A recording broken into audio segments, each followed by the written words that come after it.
Hello everyone, welcome to Sanmarga classes.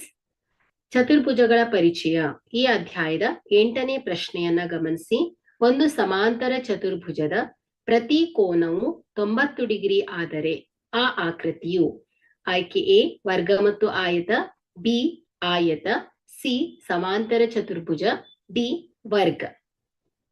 So ಇಲ್ಲಿ ಸಮಾಂತರ ಚತುರ್ಭುಜ ಎದುರು ಬದಿಯ ಬಾಹುಗಳ ಸಮಾನ ಮತ್ತು ಸಮಾಂತರವಾಗಿರುವ ಚತುರ್ಭುಜವಾಗಿದೆ.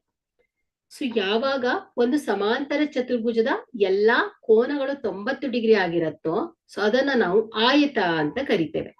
ಸೊ ಇಲ್ಲಿ ಆಯತದಲ್ಲಿ ಏನಾಗಿರುತ್ತೆ, ಎದುರಿಗಿರುವ ಬಾಹುಗಳು ಸಮನಾಗಿರತ್ತಷ್ಟೇ. ಸೊ ಎಲ್ಲಾ ಬಾಹುಗಳು ಸಮನಾಗಿರೋದಿಲ್ಲ, ಬಟ್ ಎಲ್ಲಾ ಕೋನಗಳ ಅಳತೆ ಏನಿರುತ್ತೆ 90 ಡಿಗ್ರಿ ಆಗಿರುತ್ತೆ. ಅದೇ ರೀತಿ ವರ್ಗ. ಸೊ ವರ್ಗದಲ್ಲೂ ಕೂಡ ಎಲ್ಲಾ ಬಾಹುಗಳ ಅಳತೆ ಸಮನಾಗಿರುತ್ತೆ, ಹಾಗೆ ಎಲ್ಲಾ ಕೋನಗಳು ಕೂಡ 90 ಡಿಗ್ರಿನೇ ಆಗಿರುತ್ತೆ. ಓಕೆ, ಹಾಗಾದ್ರೆ ಇಲ್ಲಿ ಕೊಟ್ಟಿರುವಂತಹ ಆಯ್ಕೆಯಲ್ಲಿ ಒಂದು ಸಮಾಂತರ ಚತುರ್ಭುಜದ ಪ್ರತಿ ಕೋನವು 90 ಡಿಗ್ರಿ ಆಗಿದ್ದರೆ ಸೊ ಆ ಆಕೃತಿ ಏನಾಗತ್ತೆ ಹೇಳಿ, ವರ್ಗ ಮತ್ತು ಆಯತ ಆಗತ್ತೆ. ಸೊ ಹಾಗಾಗಿ ಎ ಸರಿಯಾದ ಆಯ್ಕೆ ಆಗಿದೆ. Thank you.